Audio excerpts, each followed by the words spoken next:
Buletin Didik 31 Oktober bersama saya Mimi Azira Abdullah. Assalamualaikum dan salam sejahtera. Hari ini Menteri Kanan Pendidikan Datuk Dr. Razzie Jidin mengadakan sesi libat urus di Melaka selepas malam berada di Bandar Maharani. Sesi libat urus yang tadi menyaksikan pertemuan bersama guru-guru prasekolah dari seluruh negeri Melaka.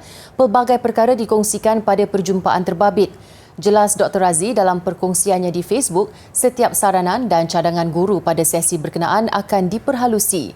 Tegasnya, pendidikan peringkat prasekolah akan terus diperkasa sebagai asas persediaan untuk anak-anak melangkah ke alam persekolahan seterusnya.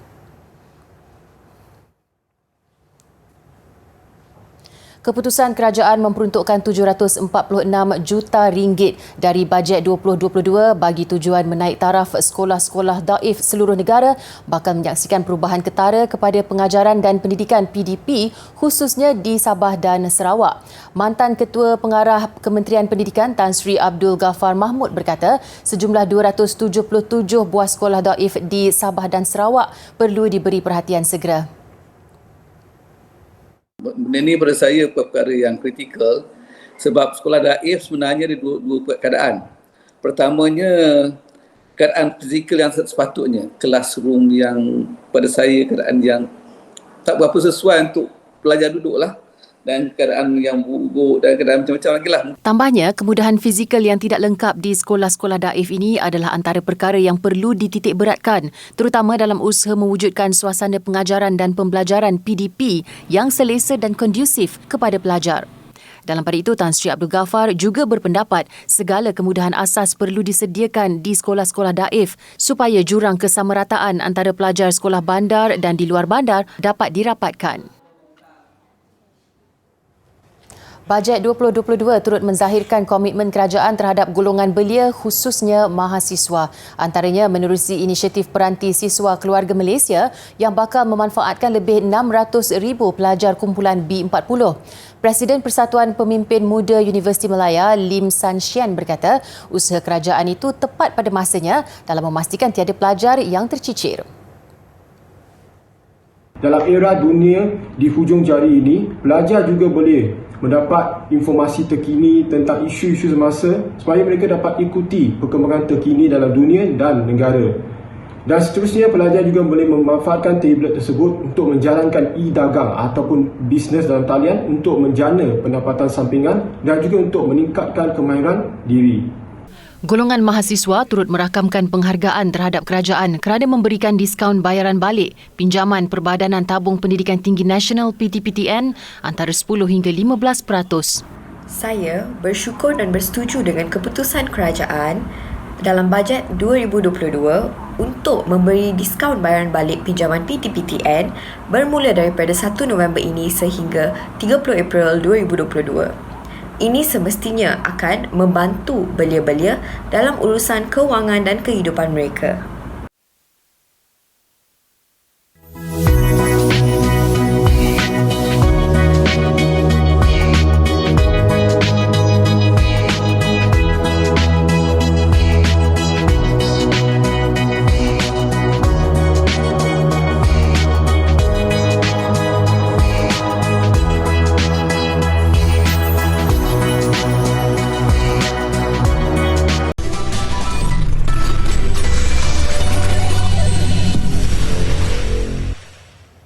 Bertemu kembali.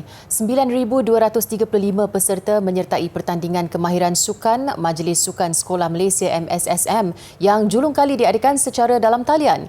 Timbalan Pengarah Bahagian Sukan, Ko-Kurikulum dan Kesenian Kementerian Pendidikan Malaysia Ithnin Mahadi berkata, biarpun berlangsung dalam Perintah Kawalan Pergerakan PKP, pelajar dapat menggunakan kemahiran yang ada dalam melakukan 24 jenis sukan yang dipertandingkan, antaranya bola jaring, bola baling, bola keranjang dan akuatik.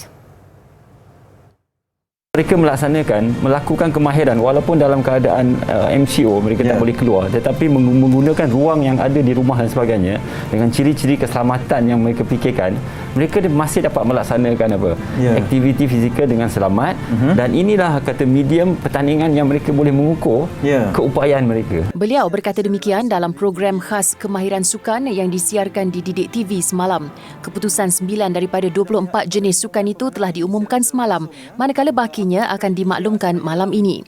Perasmian program berkenaan dilakukan Pengarah Bahagian Sekolah Harian KPM, Zainal Abbas. Penganjuran aktiviti-aktiviti seperti virtual run ataupun virtual cycle yang dilaksanakan telah mampu untuk menumpukan semangat sukan untuk semua, sukan untuk kesihatan. Selain itu, bagi pertandingan yang dianjurkan pada kali ini, Sebagai platform penilaian akhir prestasi unit keterampilan terakhir, sijil dan diploma kemahiran Malaysia dalam bidang tarian di bawah program Genius Seni Tari, Jabatan Kebudayaan dan Kesenian Negara menganjurkan produksi persembahan gelanggang seni tari secara dalam talian.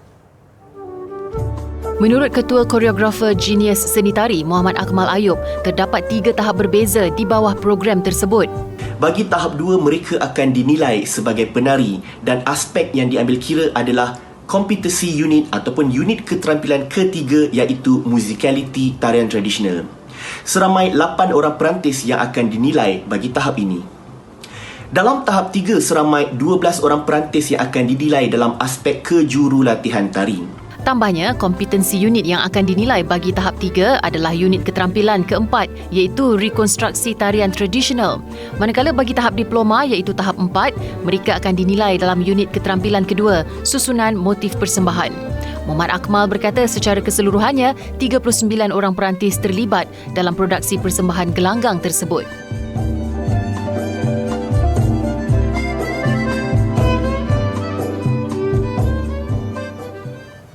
Baiklah, lebih 22 juta individu atau 95.5% populasi dewasa di negara ini lengkap menerima suntikan vaksin COVID-19. Berdasarkan data Kementerian Kesihatan menerusi laman COVID Now, 97.7% individu telah menerima sekurang-kurangnya 1 dos vaksin. Selain itu, 75,874 dos vaksin harian diberikan semalam melibatkan golongan dewasa dan remaja. Bagi golongan kanak-kanak dan remaja berusia 12 hingga 17 tahun, setakat semalam lebih 2 juta atau 65.5% telah melengkapkan suntikan vaksin, manakala 83% lagi menerima sekurang-kurangnya 1 dos menerusi program PICK Remaja yang bermula 8 September lalu.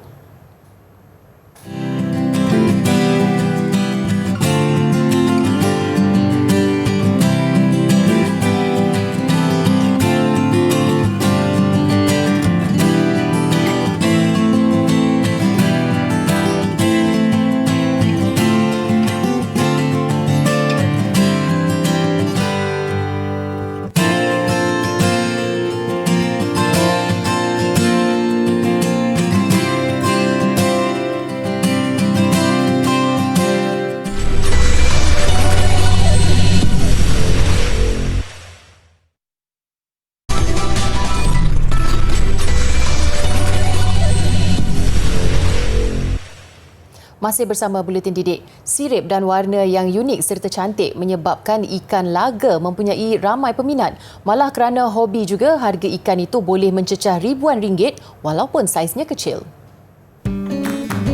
Menyedari ikan hiasan itu mempunyai ramai peminat, penduduk dengan kerjasama Jawatan Kuasa Kemajuan dan Keselamatan Kampung JKKK Kampung Kempadang Kuantan mengambil inisiatif menganjurkan pertandingan ikan laga.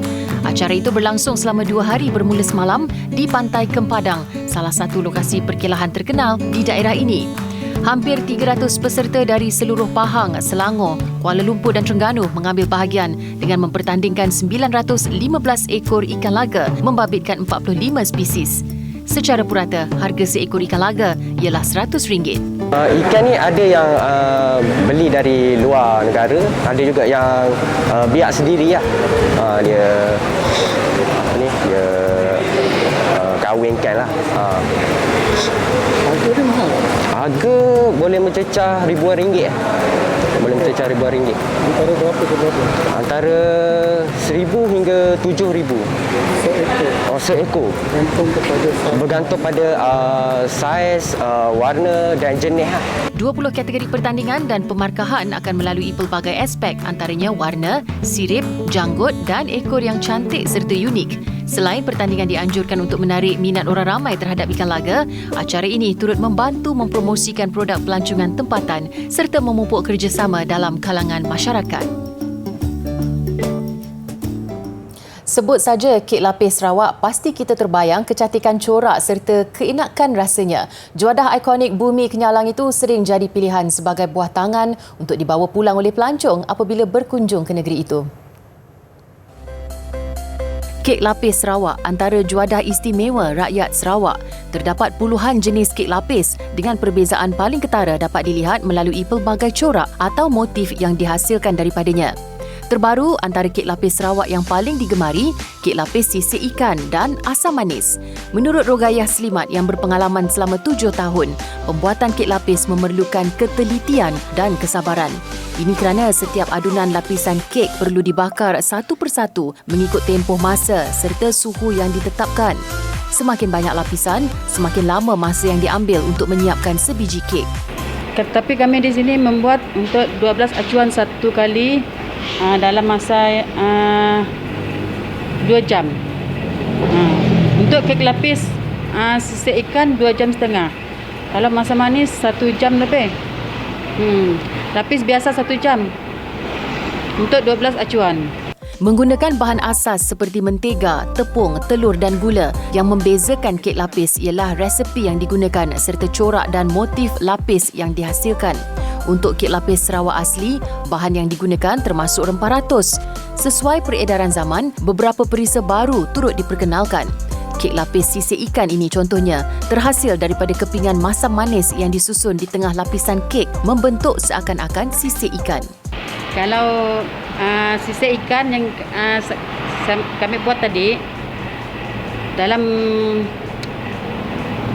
3 layer, baru simpan masam manisnya tadi. 3 layer, 6 layer, 9 layer. Lepas tu layer lagi untuk 2 lapis ke atas. Siap. Kek lapis Sarawak boleh didapati di semua daerah di Sarawak. Ia kebiasaannya dihidangkan ketika hari perayaan, majlis perkahwinan atau sambutan hari kelahiran. Dan sesuai dengan namanya, kek lapis Sarawak perlu memiliki sekurang-kurangnya 2 warna, bertujuan memberi perbezaan ke atas setiap lapisan kek. Perayaan. Memang perayaan lah, memang paling laris. Waktu Hari Raya, Tahun Baru Cina, gawai pun ada.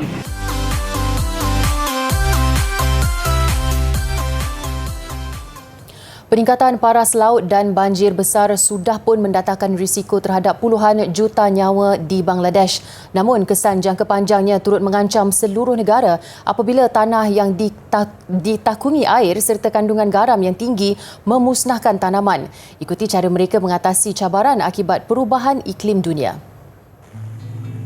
Menurut Indeks Risiko Iklim Global, Bangladesh berada di tempat ke-7 dalam kalangan negara paling terkesan dengan cuaca ekstrim untuk tempoh 2 dekad ini.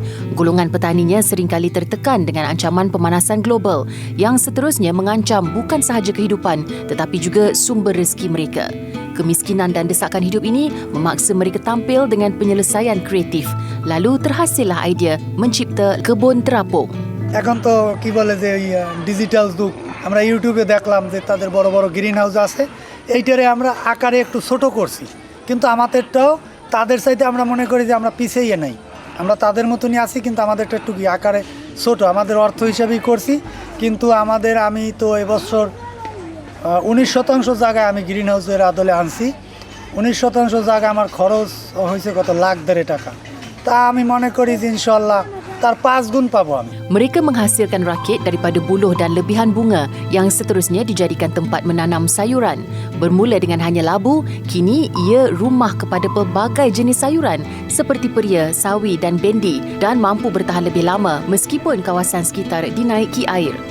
আমরা লেখাপড়া করতে পারি নাই তবে আমরা আল্লাহর রহমতে এই পানি দিয়া এই বিভিন্ন পর্যায়ে এই জলবায়ু পরিবর্তনের সাথেও যুদ্ধ করেও আমরা লবণের সাথে যুদ্ধ করে যাই করতেছি করে আজকে ছেলেফেলেদের ভালো জ্ঞান শিক্ষিত করতে পারছি আমরা এখন আল্লাহ আমাদেরকে অনেক ভালো রাখছে আগের তুলনায়।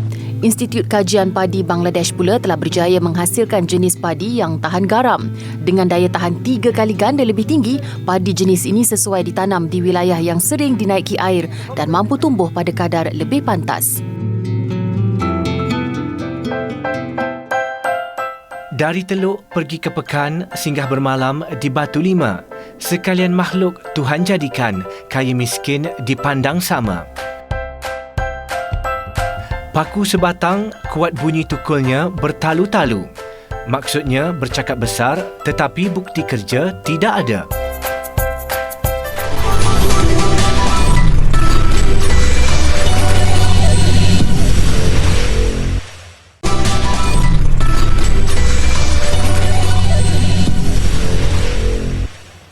Sukan, skuad bawah 22 tahun kebangsaan berjaya mengesahkan tempat ke pusingan akhir bola sepak Piala Asia bawah 23 tahun di Uzbekistan tahun depan selepas muncul juara kumpulan J. Pada perlawanan terakhir kumpulan pagi tadi, Malaysia dan Thailand terikat tanpa jaringan.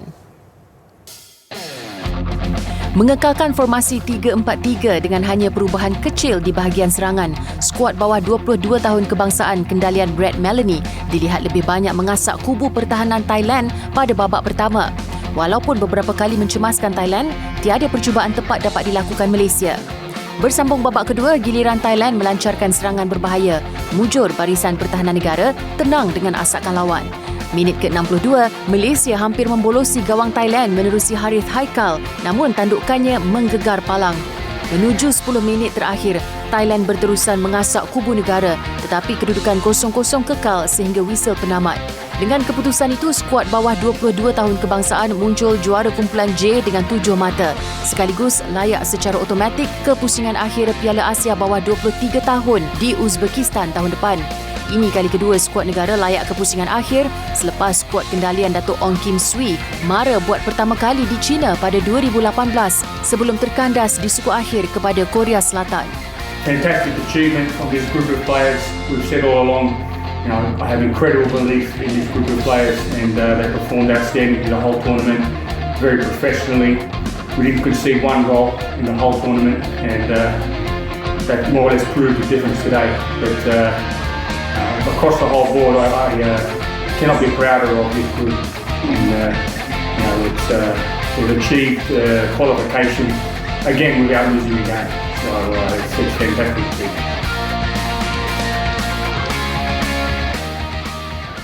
Masih perkembangan bola sepak aksi tempatan Piala Malaysia. 4 perlawanan berlangsung semalam menampilkan saingan kumpulan A dan B. Antara yang ceria, skuad Sri Pahang yang meraih kemenangan pertama selepas 3 perlawanan. Kumpulan A kembali rancak dengan kemenangan besar Sri Pahang menewaskan wakil Liga Perdana Penang FC 4-0. Turut mengganas di arena sendiri, KL City FC yang mengalahkan Sarawak United FC 4-0. Perlawanan kumpulan B pula, cuma Perak FC gagal memanfaatkan kelebihan tempat sendiri apabila tewas 1-4 kepada Terengganu FC, sambil Selangor FC berpesta gol menundukkan Kuching City 5-1. Selepas tewas 2 perlawanan berturut-turut, Ketua Jurulatih Sri Pahang FC Dollah Saleh mengotakan janjinya untuk menampilkan kebangkitan anak-anak buahnya. Seawal minit ke-11, Sri Pahang di depan menerusi Abdul Malik Mat Arif. Selepas rehat, mereka menggandakan asakan dengan gol kedua jaringan Manuel Hidalgo 2 minit selepas permainan bersambung. Penang FC makin tertekan apabila gawang mereka bolos buat kali ketiga, sekali lagi menerusi Abdul Malik minit ke-55. Abu Bakar Yakubu melengkapkan kemenangan 4-0 Sri Pahang minit ke-72, membolehkan mereka kembali bersaing di tangga ketiga kumpulan A. Dalam satu lagi aksi kumpulan A, Kuala Lumpur City FC merampas kedudukan teratas selepas membelasah Sarawak United FC 4-0 di Stadium Bola Sepak Kuala Lumpur. Skuad kendalian Boyan Hodak tidak menunggu lama untuk berada di depan menerusi percubaan jarak dekat Romel Morales minit ke-9. 2 minit kemudian, pemain import dari Colombia itu terus membuktikan ketajaman penyudahnya apabila meledak gol kedua selepas menanduk masuk sepakan penjuru Paulo Josue. Tuan rumah terus memukau dengan 2 jaringan pantas dihasilkan J. Partiban minit ke-55 dan ledakan Ryan Lambert 4 minit kemudian.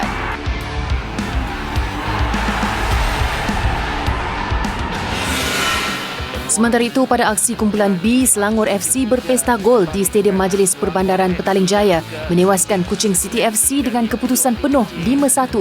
Tuan rumah membuka tirai jaringan seawal minit pertama menerusi penyerang import dari Myanmar, Hin Tet Ong.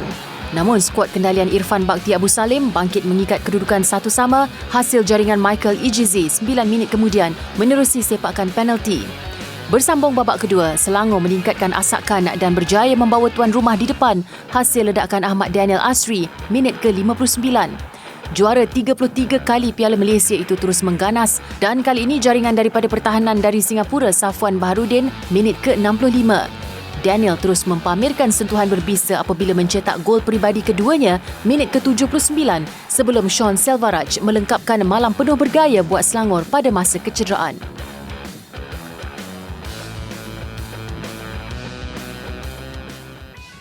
Badminton terbuka Perancis, cabaran Malaysia berakhir selepas tewasnya sandaran utama bergula lelaki Aaron Chia dan So Woo Yik pada aksi separuh akhir semalam.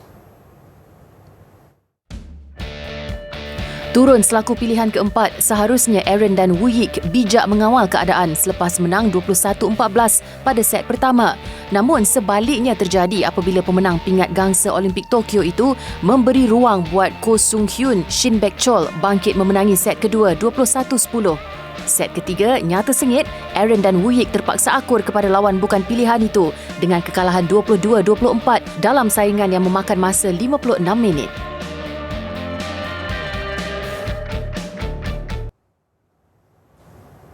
Baiklah, Bandaraya Madrid di Sepanyol meriah dengan limpahan cahaya sempena International Festival of Light.